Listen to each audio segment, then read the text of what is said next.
دوستو یاد رکھنا، تگڑا اور مضبوط جوان پتہ کون ہوتا ہے؟ جس کی نظریں پوری طرح اس کے کنٹرول میں ہوں۔ یہ علامت جوانی ہے۔ جس آدمی کا پوری طرح، دو لوگ دنیا میں کبھی کوئی کارنامہ سر انجام نہیں دے سکتے، ایک جو حرام کھاتا ہو، ایک جس کی نظر ناپاک ہو۔ محمد بن قاسم جب یہاں آئے تھے نا، تو ایک دن بڑے پریشان تھے، تو ایک بزرگ کہنے لگے آپ کیوں پریشان ہیں؟ کہنے لگے راجہ دہر سے مقابلہ ہے اور ہماری فوج تو سندھ کے رستے بھی نہیں جانتی، زبان بھی نہیں جانتی، لڑیں گے کیسے؟ 2-4 دن کے بعد ان بزرگوں کی دوبارہ محمد بن قاسم سے ملاقات ہوئی تو بڑے خوش تھے۔ کہا اب آپ کیوں خوش ہیں؟ کہنے لگے وہ میرا مقابلہ نہیں کر سکتا، میں نے تحقیق کر لی ہے۔ کہا کیوں؟ کہنے لگے نظر کا گندہ ہے، اور جو نظر کے گندے ہوتے ہیں وہ میدانوں میں ٹھہرا نہیں کرتے۔ میدان کے لیے نکلنے کے لیے پاک جوانی کی ضرورت ہوتی، تطہیر مزاج ہونا ضروری ہوتا ہے، پاکیزہ افکار اور سچی اور سچی ستھری سوچوں کا ہونا ضروری ہوتا ہے۔ اس لیے فرمایا کہ میرا مقابلہ نہیں کر سکتا۔ حضرت عبداللہ ابن حذافہ کمرے میں تھے، تو وزیر کی بیٹی اندر سجی سنوری پہنچ گئی۔ جیسے ہی آپ نے اس کفر کی چال کو دیکھا تو تیمم کر کے نفل شروع کیے۔ وہ ساری رات بیٹھی رہی، رب کا بندہ ساری رات عبادت کرتا رہا۔ عبادت بڑا سہارا ہے، مصلی بڑا سہارا ہے اللہ کے بندوں۔ صبح دروازہ کھولا، وزیر نے اپنی بچی سے پوچھنا چاہتا تھا رزلٹ کیا نکلا، تو وہ کہنے لگی پیچھے ہٹ جا، اب تیرا میرا تعلق کوئی نہیں، میں نے نبی پاک کا کلمہ پڑھ لیا۔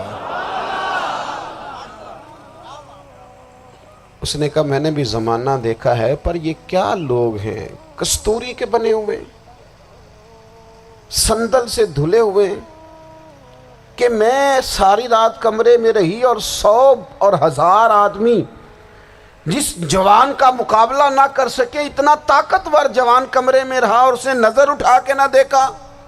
او کچا رنگ للاری والا جڑا چڑھدا تے لیندا رہندا ہے، اے عشق تیرے دا رنگ محمد چڑھیا پھر نہیں لیندا۔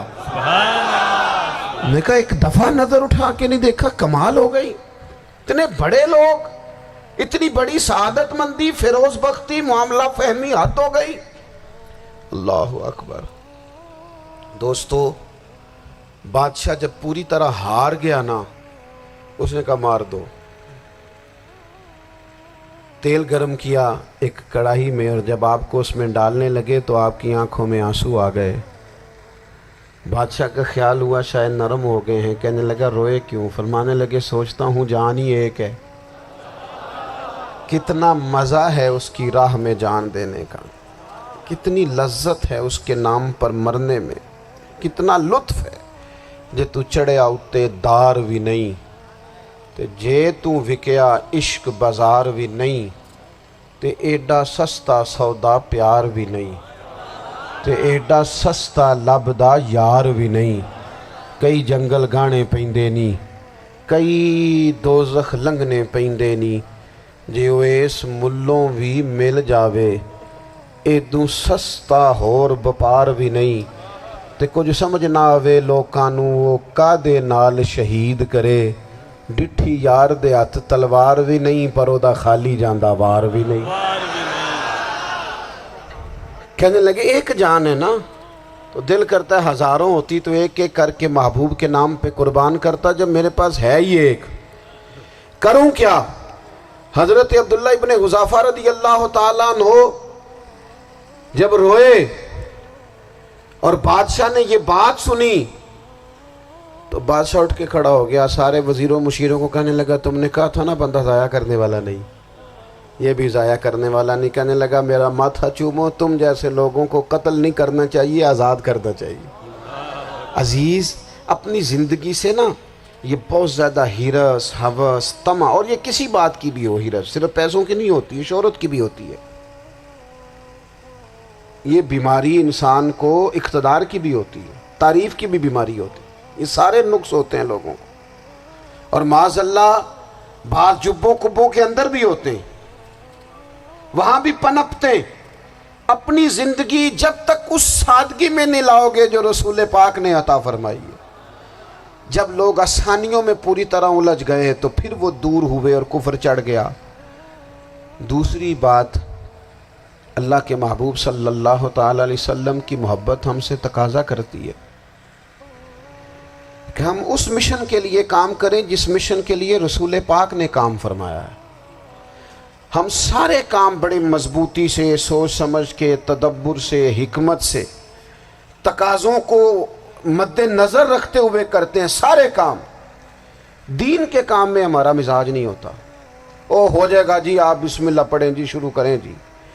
آپ تقاضوں کو سمجھیں، چیزوں کو دبائیں نہیں، چیزوں پر غور کریں۔ کسی کے ذہن کی سطح پر سوال ابھرتا ہے، اس کا تسلی بخش جواب دیں۔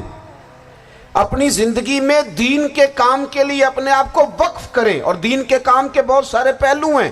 ہزاروں لوگوں کو قرآن پاک ٹھیک پڑھنا نہیں آتا، ہزارہا لوگ ہیں جو قرآن مجید کے مطالب سے آگاہ نہیں ہیں، دین کی بنیادی ضروریات سے لوگ نابلد ہیں۔ میں آپ کو کس طرح یہ بات سمجھاؤں کہ ہزاروں کی تعداد میں طلاقیں اس لیے ہوتی ہیں کہ مردوں کو طلاق کے مسئلے نہیں آتے، انہیں پتہ نہیں ہے کہ مجھے حقوق زوجین کے معاملے میں کیسے چلنا۔ ڈھیر سارے گھروں میں تباہی اس لیے ہے کہ تربیت اولاد کا دینی منہج ہمیں نہیں پتا۔ اپنا حصہ ملائیں دین کے کام میں۔ ایک آدمی کو اگر تو نمازی کرنے میں کامیاب ہو گیا، تیری زندگی بدل گئی۔ وہ دین بیزار لوگ جو ہمارے بیچ بیٹھ کے ہماری نوجوان نسل کو پگڑی اور داڑھی کا نام لے کے بنیادی طور پر دین سے دور کرتے، ایسے نوجوانوں کو دین کا پیغام محبت دے کر دین کے قریب کرنا ہماری ڈیوٹیوں کا حصہ ہے۔ ہمیں ذمہ داری کا احساس کرنا پڑے گا، ہمیں یہ خاص قدم اٹھانا پڑے گا، توجہ دینی پڑے گی۔ مساجد، مدارس، میں آپ سے عرض کروں، اتنی ڈٹ کے مخالفت ہوتی ہے نا مدرسوں کی، اتنی ڈٹ کے۔ میں ادارہ چلاتا ہوں، اس کے چلانے میں جو مشکلات ہیں وہ تو ہم بتا نہیں سکتے آپ کو، اس لیے کہ میری قوم، میرا اس قوم سے تعلق ہے جو نعت خواں امیر کرنا چاہتی ہے، مدرسے نہیں۔ ہاں، نقیب خطیب پیدا کرنا چاہتی ہے، شعر و شاعری کی زندگی کو پروان چڑھانا چاہتی ہے۔ فقط ہمارا ان لوگوں سے تعلق ہے جو لاکھوں کروڑوں روپیہ محافل پہ لگائیں گے، اور قاری صاحب بیچارے اگر مسجد کا کوئی ہونے والا کام کسی وقت بتا دیں گے تو وہ بڑی مشکل آ جائے گی ان کے لیے۔ یہ کیسے ہو سکتا ہے، آپ نے یہ ڈیوٹی بتا دی۔ مدارس، اور جتنا اہم رول دین کو پھیلانے میں مدارس اسلامیہ کا ہے، اتنی زبردست، لوگوں کا خیال ہوتا ہے میری طرح کے لوگ شاید کام کرتے ہیں، ڈیوٹی کرتے ہیں۔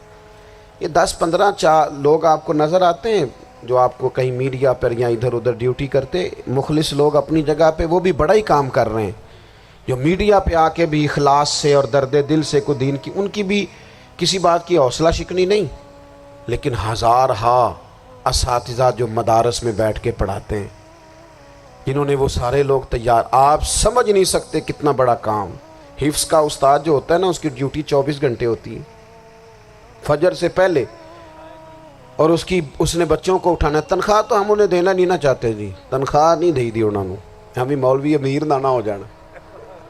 مولوی نو تے سوٹ بھی 27ویں والی رات دے ہے تاکہ کدھر سوان کے عید والے دن پا نہ لوے، چونکہ 27ویں تو بعد تے درزی پھڑتا ہی کوئی نہیں، کیوں حضرت؟ ایسے ہی ہے نا، اس وقت تو نہیں نہ لیتا۔ تو ہم چاہتے ہیں مولوی ہماری مرضی کے ہماری طرح کا سوٹ نہ پہن لے۔ مدارس کی مضبوطی، آپ یہ دیکھ لیں، یہ صلاح الدین ایوبی کا تعلق بھلا کس چیز سے تھا؟